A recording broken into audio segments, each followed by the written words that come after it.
Hello and welcome back to the LCS for Game 4, and it's TSM versus Golden Guardians. Now, in a statement that would have been absurd about a year ago, this bout between the two teams may very well be the best matchup of the week. Yeah, I mean, this is mostly due to Golden Guardians being the best we've ever seen them be. If they're able to win this game, it ties their lifetime wins from last year. So huge turnaround from this team. They are legitimately a good playoff contender this time. Not bad at all. However, I think they have a lot to improve still, particularly with the synergy that they have outside of laning phase.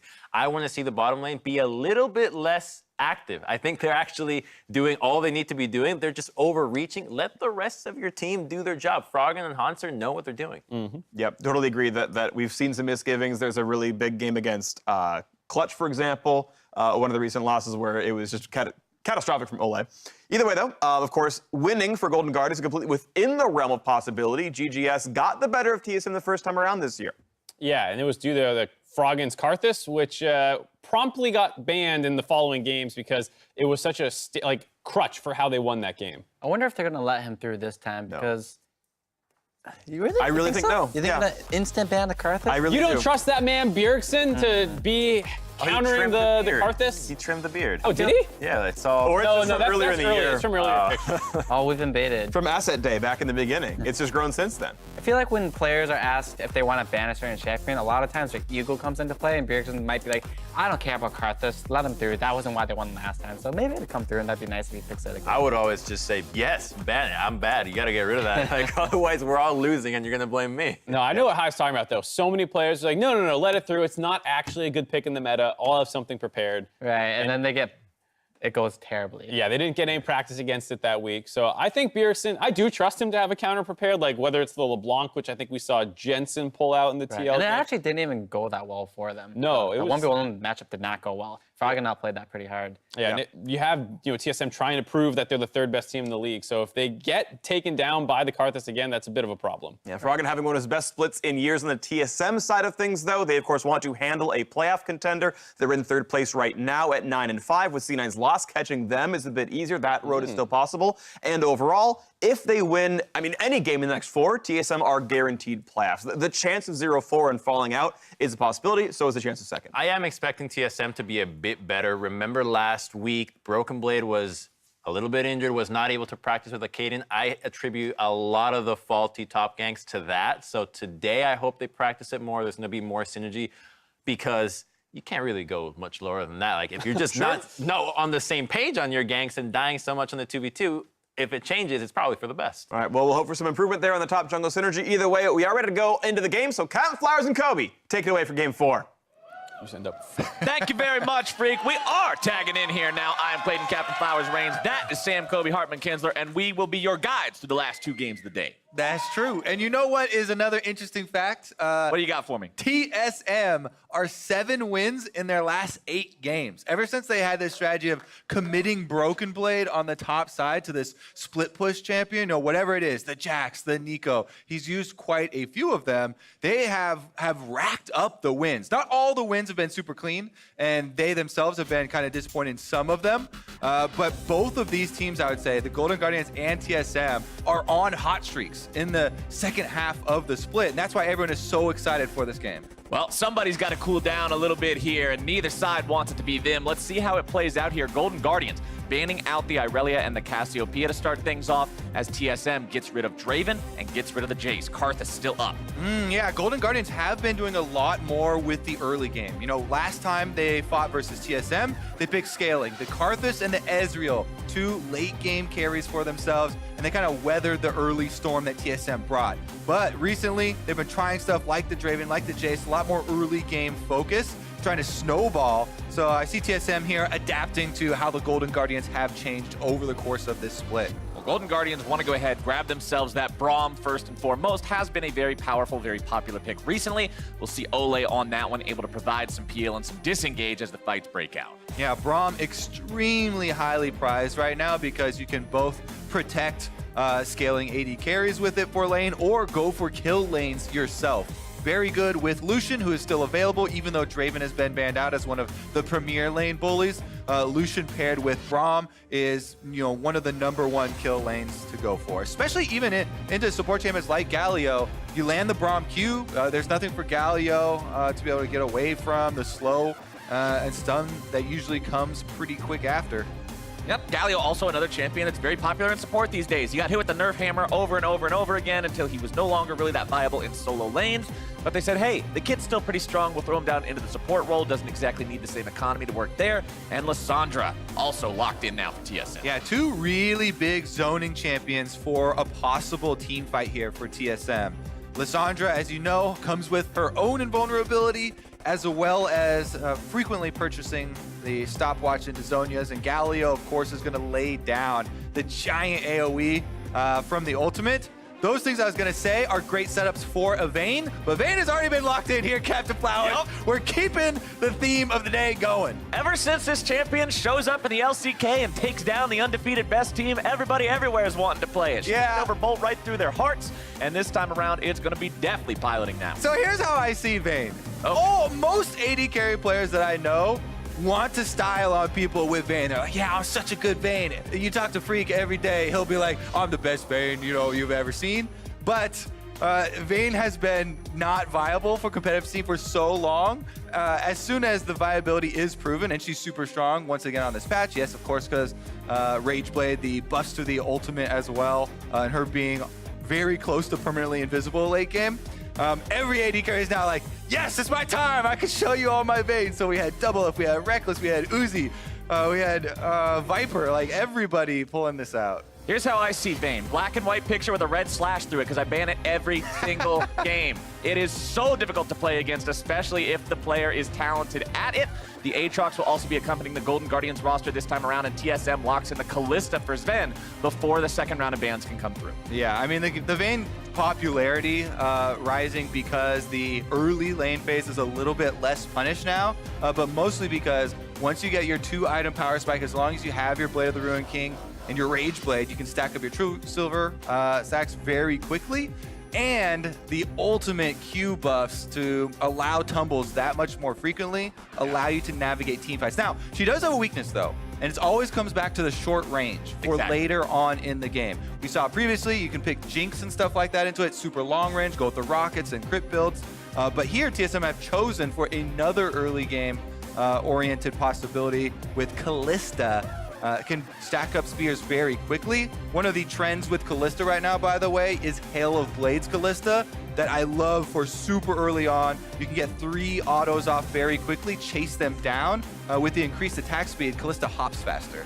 All right, as we're catching up with the draft here, TSM decided to go for some early jungling with Rek'Sai, but over on the side of Golden Guardians, the second Swain game we've seen so far this split. 73 games played so far, only 1 Swain among them. Now we're going to see that number doubled as they'll also pick up the Poppy there for the top lane. And what you want when you have a Vayne on your team is a lot of crowd control to be able to set up the battlefield for windows for Vayne to work with. We talked about the short range.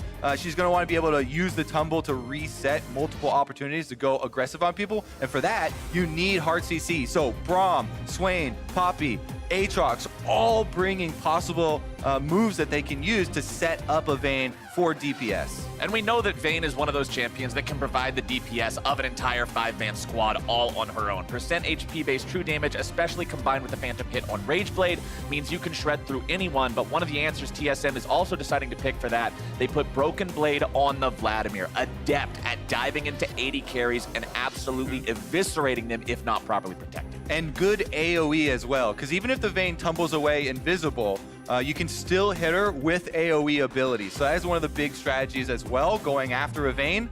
Galio and Vladimir both have very good tools for later on and trying to finish that champion out. I would also like to note that the Aatrox and Poppy were not swapped at the last second. This is going to be contracts taking the jungle Poppy and the top lane Aatrox for Answer. That is something a little bit less expected because Aatrox has a much higher tempo jungle. Poppy does jungle, it's just that the ganks are less surprising. And you pull out she just struts in there. Yeah, you're gonna pull out a lot of less surprise kills or fancy gank pathways. That being said, the Aatrox will be able to get a higher economy by being a solo laner, so you'll have more threat with the Aatrox in the team fights, and Poppy can still just be a pure meatball with a Cinderhulk build. And one of the biggest things to me now, especially since the jungle experience was nerfed in the jungle camps, is that Aatrox needs a lot more levels to be able to lower the cooldown on your dash. Yeah. Now that the multiple charges have been removed, it does scale very well with levels. All right, on to Summoner's Rift. Remember, these two teams currently sitting in spots. TSM sitting in third, wanting to make sure they retain that spot. Golden Guardians looking like one of the teams that could possibly threaten that elite top 3 of Team Liquid, Cloud9, TSM, give them a run for their money, and this is the perfect type of a game to prove that in. They took down TSM the first time these two teams met earlier on this split, to many people's surprise, and they would love to have a regular season 2-0 record with a win here today. All right, Braum here leading the way, very good level 1 champion. Vayne can also stack up Braum Qs very quickly with the tumble, getting another auto attack, so they feinted at a possible invade, but just went for the ward in the Pixel Brush here to see Scuttle Crab routes for both junglers, and they will retreat, get a nice pull for the Poppy, who does not have a very good level 1 solo clear. You can see there's some fans in the audience there. All they want for the 2-year anniversary is a TSM win. We'll see if TSM can get them that anniversary present that they're longing for. As we start the game off here, everybody starting off with those buffs. And now that Kobe and I have taken to the casting desk, if you're wondering, where can I get more of these two guys in my life? Well, make sure that you tune in to the LOL Esports channel. There's this or that uploaded on that channel every Thursday, where we talk about all sorts of fun stuff in the league, often including the teams themselves, like TSM and Golden Guardians that we're seeing going head-to-head right now. Yeah, and we usually have a special playoff episode as well. Here we go, the little trade going on the bottom side. As Sven, you can see, they have to respect the possibility of stacking up these spears. Contracts, though, since he's been seen on that ward, they have to be a little bit safer. Cadian makes his way into mid lane, not really going to find the opportunity to do the level 2 gank there onto Froggen, who is already being pushed in a little bit by Bjergsen. Contracts makes his way towards bottom, but walking over the ward means he'll just be pathing back towards the Yeah, they saw him on the Scuttle Crab orb, and Acadian tried to come down to contest it, but does not arrive in time. So Poppy's very happy to be able to get that Scuttle Crab in time and just finish out this red side clear. Poppy not super strong early on, unless Rek'Sai has poor positioning and puts herself right next to a wall. That's really the only way you allow yourself to get charged early. Yes, you can do a flash charge as Poppy, but that is about it. She does clear very healthily, though. You can see Contracts starting with Talisman. Anytime you want to do red side clears for the AoE camps, that is your starting item of choice. And the hammer actually does quite a bit of AoE. Bjergsen here does lose out on that trade, and the old Grasp Swain. Froggen's beating him down. On bottom side, it's Sven and Smoothie getting the edge over that Vayne nice and early here. As Acadian once again makes a visit towards the mid lane. Forcing out the flash from Froggen. Gonna be flashes following that one up, and first blood over to Acadian. They get him despite it. The Thrall won't do it, and that is 1-0 TSM. Acadian has been on the war path here ever since he joined TSM. Very active in the early game, and with a couple passes through the mid lane here. This one, finally finding Froggen in a vulnerable position further out in the lane, does trade flashes and is able to secure that kill for themselves. First blood goes a long way here for TSM. And I was, at the beginning of this split, very excited to see what Acadian looked like on TSM. Let's take another look here at the gank that he pulls off. Early flash, but... yeah, smurfing on the peasants. Here we go, flashes in. He's able to get the true damage off. Bjergsen on Lissandra is the perfect champion at following up. He flashed as well. Ole! Ole gets taken down. Smoothie gets him at the last tick to ignite and burns him away. Makes it a 2-0 game here for TSM. Uh-oh, this is getting dangerous for the Golden Guardians, because Sven has gone to the lethal tempo Kalista. This was the older, more traditional Kalista, much better for later on the game. Scales better than Hail of Blades.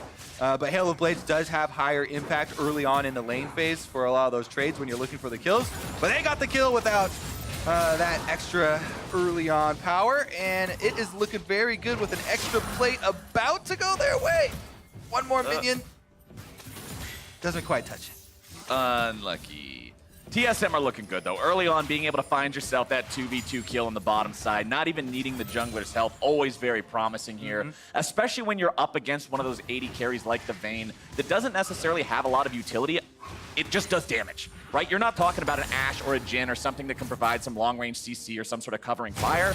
You're talking about somebody who has to get scrappy, and if she's too far behind and can't do that, you're looking at a great mid-game. Exactly. You need your Vayne to get to the 2 item power spikes that she's looking for. At least the Blade of the Ruin King, and then once you get Rage Blade, that's where it all starts to come together. Before that is the opponent's AD carry's time to shine, and Ben is all over it. Infernal Drake is the first Drake as well. That will be quite big at snowballing here with the early lead. Very tasty. TSM looking for this one. We'll see if Golden Guardians decide they want to contest it. Their jungler is on the opposite end of the map, so they just want to see if maybe there's anything they can do, but they'll go ahead and yield that one away. TSM does have 4 bodies down here, which means Golden Guardians just have no sort of reply, and Acadian will grab that one up here. Last couple of hits onto it. Not really in danger of having that one stolen away. Smite not quite ready, so just beats it down with the abilities, and that is first Drake TSM, just 6 minutes in. Again, Poppy, a lot less agency in the early game because her ganks are less creative, but Contracts is going to make an attempt at Bjergsen here, and that's kind of what it looks like. Yep.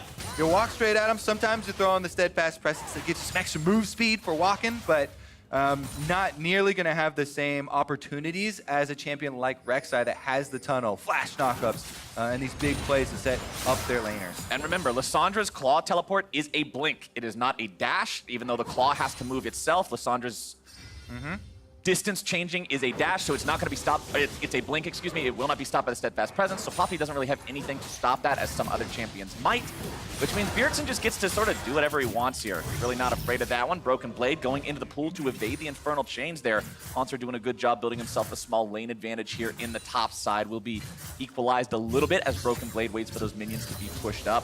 But that's what you want to see if you're Golden Guardians from your Aatrox, bullying the Vlad early. Vlad is traditionally always going to be weak in lane because he's so cooldown reliant. The cooldowns are terribly long early on. You can see him going for the Fiendish Codex now. Generally, Vlad's will take Transcendence as well as the Cosmic Insight in the runes to provide even more CDR. So going to take about level 9, level 10, have those runes turn on, have the abilities hit level 5, and then Vlad will start feeling comfortable. And as we saw in the last game, oftentimes the Aatrox will look for very early Executioner's Calling when you're in a lane against a Vladimir. Very, very good item purchase. And even if you take into account the entire team here that you're looking at, the healing reduction works wonders on almost all of these champions. Rek'Sai has quite a lot of healing, the Lissandra as well. So an Executioner's Calling is not just a lane purchase in this case. And I've been very vocal in the past about criticizing players and teams who don't properly build. You're just very vocal all the time, in my experience. Well, I like to be a vocal person. If you've got a bunch of heals on the enemy team and you are not cutting those in half, you are making some goofball decisions, my friend. So I like to see those kinds of tech choices being made in matchups like that. Checking in on the bottom side, Sven still has himself about a 15 CS advantage over his opponent. Has the Longsword and Doran's Blade in inventory advantage. You can see they're about a 600 gold lead as Acadian's showing up here in the bottom side. We'll find out that he's on top of a ward as he drops that control ward down, so doesn't want to go for anything crazy with a dive here just yet. Ole doesn't have level 6 on the Braum, but it's still very hard to make this dive work without casualties. Yeah, it's very hard for a Vayne to trade with a Kalista. A big reason why TSM winning this lane so hard is because Vayne, you want to go, normally your trading pattern is your auto with your tumble for a Q reset. Here we go, though. We might have a dive. We'll go into trades later. But it's Contracts coming in here to try to stop this one. They're going after Ole first, going to be taking him very low. Contracts making his way into the fight, but Ole's already going to be taken down. It's 2-0 TSM looking to make it even more. Double kill over to Sven. Definitely gets away, but Golden Guardians already lose 2. TSM looking to finish up the first tower of the game as well. Bottom lane domination here from Sven and Smoothie. This is exactly what TSM fans want to see. Taking down that first turret completely. That's 5 plates. That's turret money. That is everything, the whole shebang, in under 10 minutes bottom side. You dare blind pick the Vayne versus TSM bottom lane? Well, they're going to get punished for it here is another look. Bringing down the extra member. Acadian comes in. Smoothie with a very nice flash there. No reaction time. Ole is going to go down. And since Bjergsen got the first roam off as well with the Lissandra, they can just power it through. They get the second kill on the Contract. They force Deathly out. They get the flash out of the Vayne as well. And it is just another look at this very active early game that we have seen from TSM throughout this split. They talked about wanting to be the proactive team. You know, for years, really. This is what TSM people wanted for years. This is what the fan base always wanted. Oh, TSM's too slow. Exactly. And this is the year that they have gotten it. Funnily enough, this year, for a lot of the split, though, TSM have actually had fairly long average game times. Some of the longest, because later on in the game, there have been quite a few hiccups as far as ending it out. But this early game, definitely all going their way, all action-packed. And I think that this sort of a lead with the Infernal Drig as extra insurance looks like they shouldn't have too much of a problem moving the game state forward. You can swap your bottom lane out from the bottom side.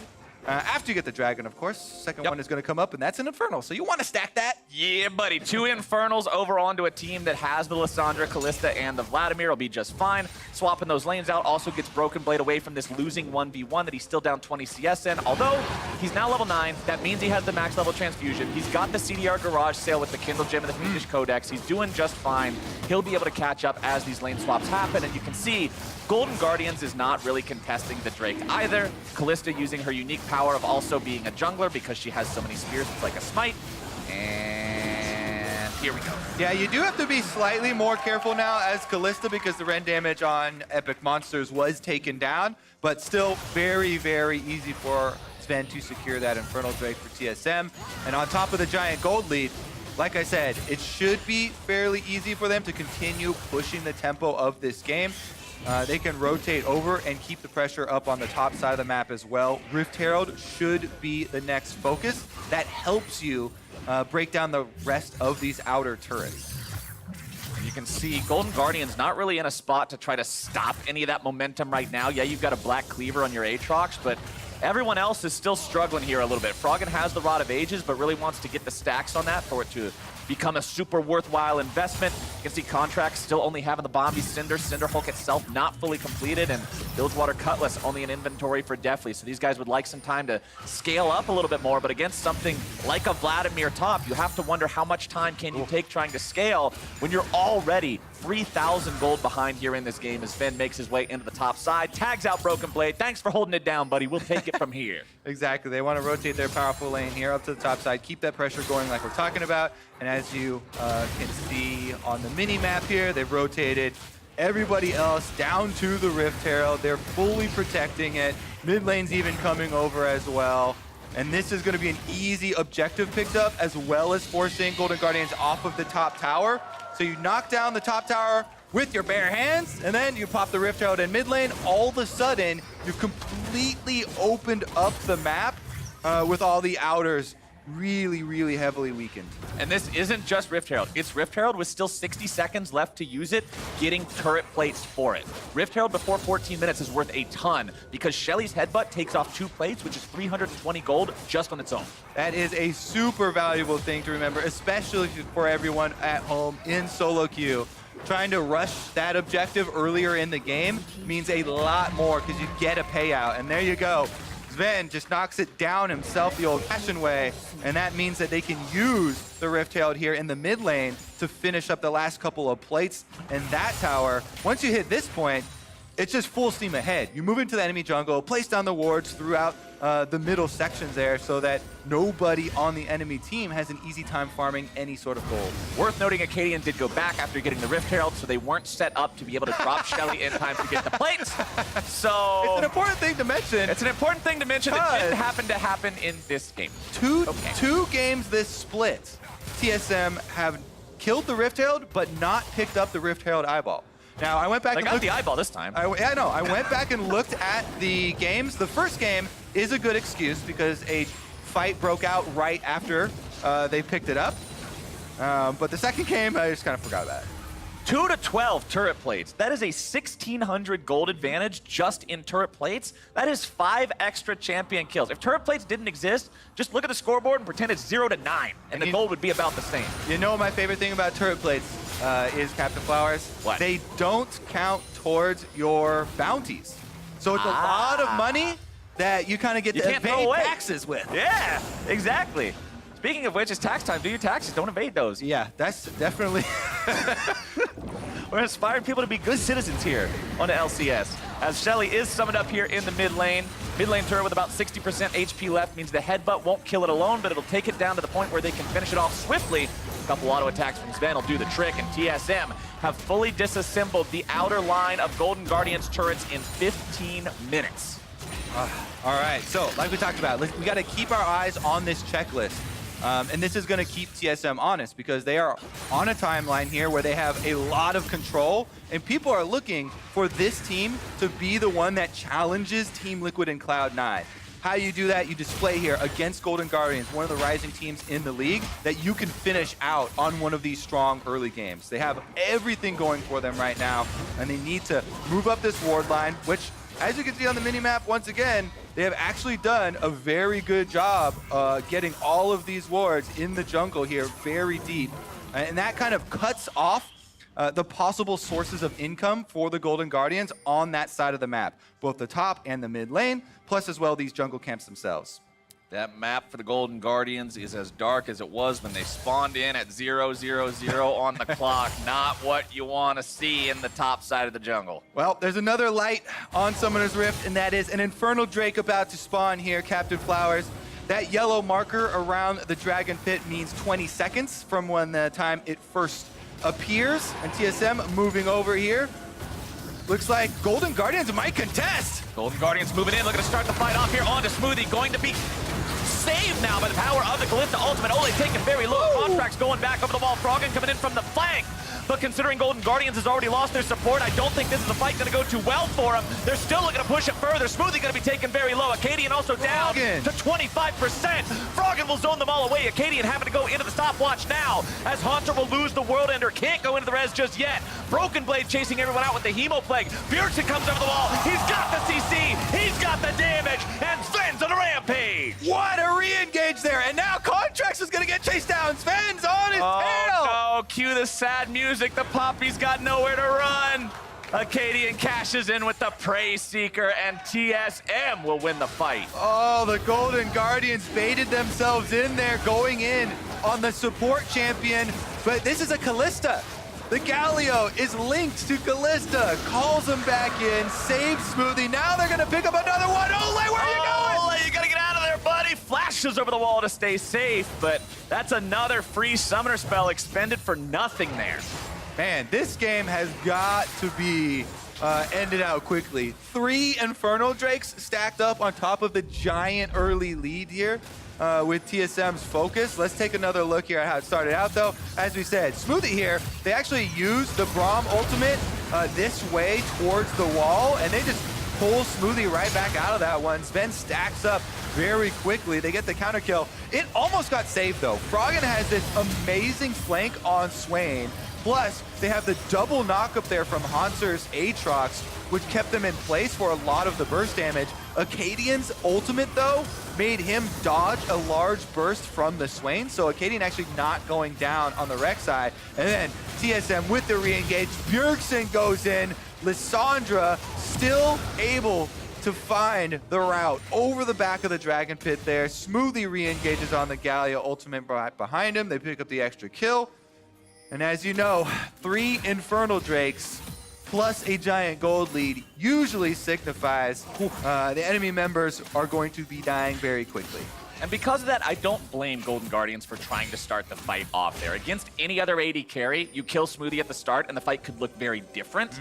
But considering it is Kalista and she can keep him alive, things turn out tragically for them. And now you are staring down the barrel of not only 3 Infernal Drakes, not only a killless game for yourselves, but you're down 7,000 gold to top it off. Not even Baron on the table yet. Still 45 seconds to go before he spawns. And the enemy AD carries 4-0 and 1. Jungler 2-0 and 4. Haunts are now in some trouble. This is the guy who has been seemingly trying to keep things together for the Golden Guardians. Won his lane as expected, but now the collapse comes in. It's 4 versus 1. I wouldn't take those odds no matter how far ahead you are.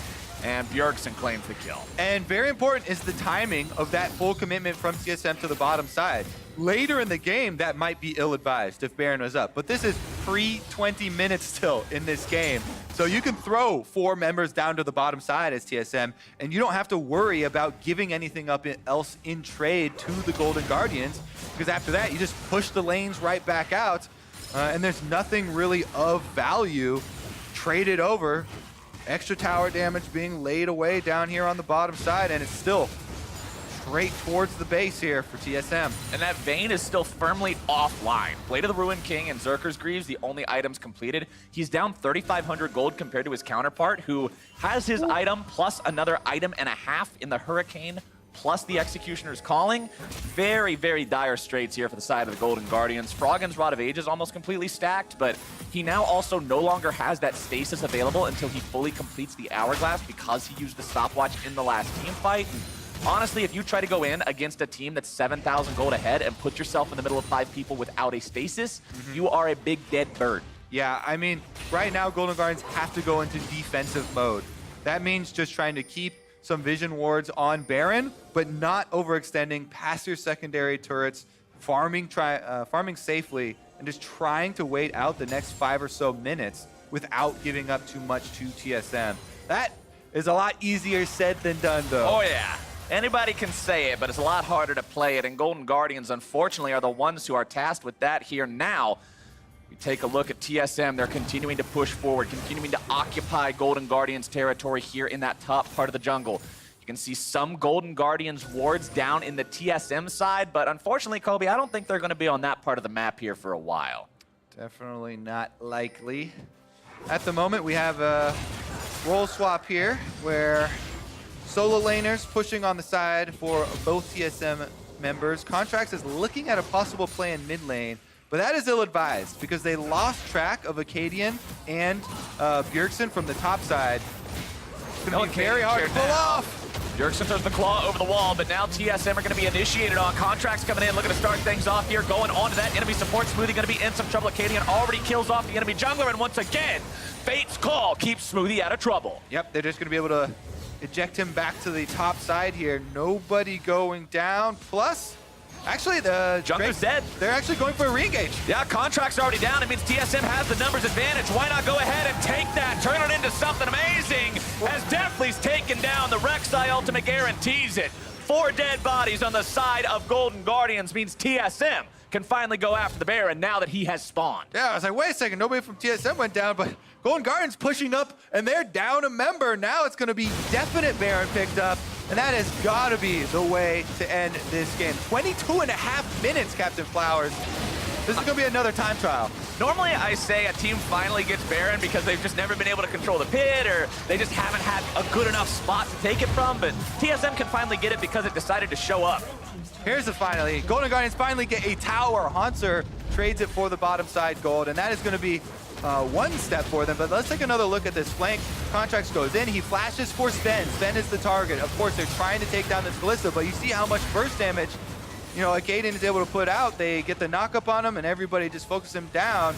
Even a tanky champion like Poppy immediately annihilated. Then the rest of the Golden Guardians are pushing up that mid lane for some reason, thinking that maybe TSM had already fully retreated to one of the objectives. They just get circled back around on and picked up the extra few kills.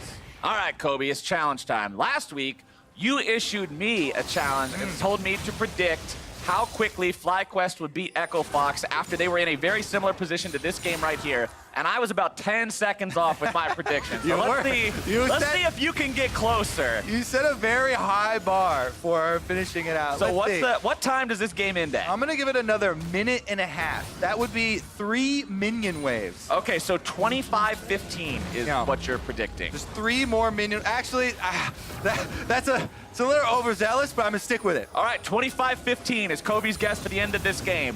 You got to beat within 10 seconds. Let's see if he can make it happen here, as Golden Guardians will try their best to stop that reality from coming true, trying to hold the line for now. They still have all 3 inhibitor turrets intact. Yeah. So the base not broken yet. They haven't lost complete control over the minion spawns, but TSM will change that rather quickly. This time for the ending hinges completely on, do they go for the last team fight? If Golden Guardians actually stand and try to fight them at one of these objectives, and TSM actually get the kills, then they can end it. If they don't, then TSM might go for the reset after taking multiple inhibitors here. Right. And we'll get a delay. Because you'll have 4 or 5 turrets worth of gold in your inventory at that point. All right, bottom inhibitor's down. Are they going to just get another one? Yeah. 1 inhibitor away. There's no fight. You still got 25 seconds, Kobe. It can still happen. There's no way. This is North America. There could always be a fight. I concede. You're just better at this than me. TSM are definitely looking like the better team here on the Rift today. Still no kills on the side of Golden Guardians. Yes, they got the 1 turret, but otherwise it's been all the Drakes TSM. Rift Herald and Baron over to TSM. Everything's showing up their way. Here's a more difficult game. We got to look at how Golden Guardians can try and get back in this one. And here's what we're going to highlight. Bing, bing, bing, bing. All of Bounty these money. bounties are a possibility, but in order to get those bounties, you have to get those kills in the first place. And if you give up all of your towers and all of your inhibitors before going for the fight, for the kills, then it's not going to happen. Contracts tried to start things up by knocking Acadian out of the picture, but TSM can win it 4v5 when they're this far ahead. And that's exactly what they're going to do now. They're going in. They've got the whole team ready to go. It's frogging into the stasis. Will not matter. There comes the spears. Acadian's unstoppable. Also grabbing a kill down onto Ole. Definitely an Haunter. The last 2 left alive, and Haunter now stands alone. Broken Blade just waiting it out. Throws out the tides of blood. Does not care. And that will be game for TSM. 26 minutes in, they'll take their revenge on the Golden Guardians and maintain firm control over 3rd place. TSM now 8 wins out of their last 9 games. What a run it has been in the second half of the season. Looking good here. Team SoloMid giving up a single kill over the course of that game there at the very, very end. Acadian finally falls. But what a showing from this team. Acadian making the play happen in mid for the first blood. Then bottom side, Sven and Smoothie with the 2v2 outplay to get themselves rolling, and it just never stopped. Yeah, TSM punishing that early Vayne pick very heavily and making it look easy as well. They make it look easy, and they also completely stop anything Golden Guardians could have done. I think back to the 3rd Elemental Drake fight, where it could have been an initial pick onto Smoothie, but Sven is always right there. He keeps Smoothie safe every single time. They chuck him right back in there and say, all right, the aggro's dropped, go back. And they just continue the fight. Really well played from everybody on TSM, and if you've got to pick a time to really be looking in form, I'd say it's right now. Definitely true. I mean, Callista, one of the premier early game marksmen, has been for multiple patches at different stages in competitive history. Rek'Sai's back. It just seems like they utilize these early tools super well to get the lead. Then getting 3 Infernals, some roams from their man in the mid lane, all came together. Sometimes getting the Dragon RNG on your side can be a real bonus, and this time around it gave TSM all the firepower they needed. But now, Riv is standing by for a winner's interview with the TSM top laner. Thank you very much, gentlemen. Great cast on the day. I am joined by TSM's Broken Blade after a victory over Golden Guardians. Locking in playoffs has to feel well. Broken Blade, TSM seems to be firing on all cylinders. What is working so well for the team right now? I think we had issues. For example, the 2v2s on the top lane, it was a really big issue on the team. And then I think we were working on our mistakes. And for example, in the early weeks, our mid game was really, really bad. And we just kept on working on our issues, and I think going to playoffs, we are looking really strong. And being one of the newest members to the LCS, you come from the TCL, and you join an organization like TSM. What has that atmosphere been for you, and how has it been to grow with the team? The atmosphere is obviously really, really professional. I really respect TSM as an organization. But the atmosphere inside of the team feels the same. We're really, really close with each other. Like, everyone is really honest, and we can learn a lot from each other as well, so it feels really good. All right, and in joining that organization, you also take on the lead, that win streak you guys have over CLG. Do you feel any pressure to continue the 1,063-game win streak over Counterlogic Gaming tomorrow? Personally, I don't feel pressure because I didn't put this win streak, right? But I think CLG is not looking that great right now, and we are doing pretty well, so no pressure from my side, at least. Broken Blade, it's been awesome to watch you play this year, and best of luck in the rest of the season. We're going to throw it to the analyst desk, the State Farm analyst desk, to break down the rest of that game. Thank you very much, Riv. As it was mentioned earlier, TSM have indeed locked playoffs here, the third team to do so. No one's really surprised. The thing that was surprising maybe to me was how soundly they demolished Golden Guardians. I'm happy it was a quick game. Yeah, I mean, hey, well done by them, but it felt like we were coming in. It's like maybe Golden Guardians is the number 4 team in the league. Not anymore right now. There's a big 3-way tie for 5th right here with Clutch and Echo Fox only a single game behind. 100 Thieves yet to play. They could be only a single game behind as well. A pretty big shakeup so far with the results so far. Yeah, the other thing worth noting, Team Liquid clinching a bye with C9's loss. Well, clinching first, excuse me, with the C9's loss. So yeah. Either way, big shakeup kind of happening in the league right now, and potentially opening the gate for teams like Echo Fox. Only half of the playoff picture has been decided, so it's still definitely quite a bit. I'm mostly surprised, honestly, by this game with how Golden Guardians decided to deviate so much from what had worked previously for them and just try so many new things as opposed to, hey, these kind of worked a little bit, we just need to work on execution. No, let's just try new picks. Let's just go with the Vayne. Let's just go with the Poppy, with the Swain. Let's give this all a shot all at once as opposed to one at a time like we saw Cloud9. Okay, let's just try maybe the Vayne, test this one out. Or we saw even TL. Let's just add the Vayne just one piece at a time. It's weird because on paper, there's some things I really like about their draft into the side of TSM where, yeah, they have like a really good dive comp, but it's only the Vayne that they can really dive onto easily. You have the Resurrection ult from Aatrox. Swain is just not a good target. Poppy stops dives well. Poppy stops dives. She's going to get tanky, and then Brahm's also pretty tanky. And so, like, your idea is like, all right, let's stabilize the early game and go mid to late with what should be a better, like, team fight comp. But that's not what Golden Guardians is necessarily good at, and especially not about stabilizing around bot lane. It's such a volatile matchup. But you mentioned bot lane and how volatile the matchup is. We've seen time and again Golden Guardians overstepping in the bot lane, especially Ole. Here's the first kill. Doesn't even need a flash. Just walks into taunt range, essentially. And, hey, cool, now you're dead. You don't need to do this. Your Vayne is last sitting just fine, right? You're getting your CS. You walk up to Q Callisto. Why? Right. I think he just wasn't expecting that damage, honestly. And he definitely should since, you know, he's a pro player. But mistakes happen. And then they kept happening, unfortunately. I personally have played the Rek'Sai into Poppy and the Poppy into Rek'Sai. That is not a good matchup for your Poppy, especially when you're dealing with 2 mages in the side lanes. Like, the matchup is good because you can counter a lot of the Rek'Sai ganks with your W. It's nice. If you manage to find the Rek'Sai, you can do something about it. But when it comes to affecting the lanes themselves, you don't have any setup to actually do anything. Against the Vlad, it's way too difficult with Aatrox as your setup. Same thing in mid lane with Swain against Lissandra. So you're stuck going bottom lane, which makes you telegraphed. And on top of that, you farm slower than the Rek'Sai. So she's got more options, farms faster, and is more mobile than you. It's just, it's not good. I don't want to see more Poppy jungle. Yeah, some of it seemed like they needed to pick themselves a top laner blind. Vlad came in, they're like, it's okay, we'll flex it, and they all fell apart, of course, here. So let's actually spend some time talking about Vayne. Yeah, what the hell? So yeah, this year's LCS stats, by the way, it was undefeated coming into the weekend. It went, Bang won a 52-minute game back against Clutch Gaming a while ago earlier in the split. But yeah, losing a lot of her lanes, her stats are fairly negative for the early game. It's just, it's 100% presence out of nowhere. Like, she wasn't changed this patch. The marksman changes were a while ago. Lucian is dropping in priority for some reason. Now people are just blinding Vayne in the first rotation.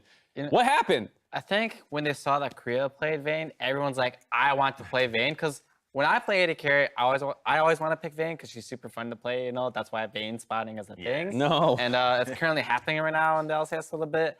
Even with Double Lift, I don't know if he would have won that game if his team wasn't like hard smurfing on the rest of the map. So there's a lot of Vayne spotting. I think at the very least, with more Vaynes out, we can get a Vayne spot tracker.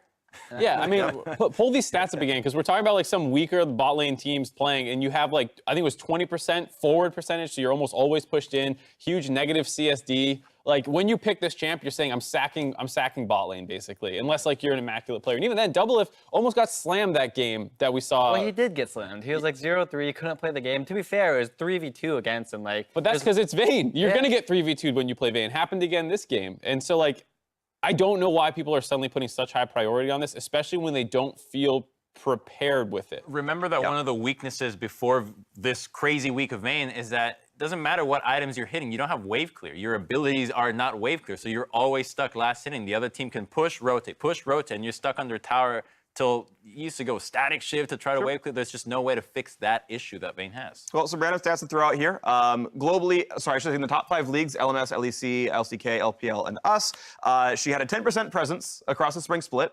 This patch is up to 30%, not counting today's LCS game. So that's tripled this patch so far. Griffin versus Gen G being a good reason for that. And not counting LCS, she's 5-2 across those leagues on this patch. So like, parts are working clearly. Some teams are getting wins. Sample's too low to say she's definitively great, but to your point about people not being prepared, I agree. She is eye test, looked bad so far in the LCS. And I mean, here's what you know, though, is NALCS is home of the greatest Vaynes in the world, so that's why she has the highest presence here. Fact. Perfect. After the break, FlyQuest and Thieves will duke it out. Meet us here for Game 5 when we return. Maybe with Vayne. There's no reply to that. Yes.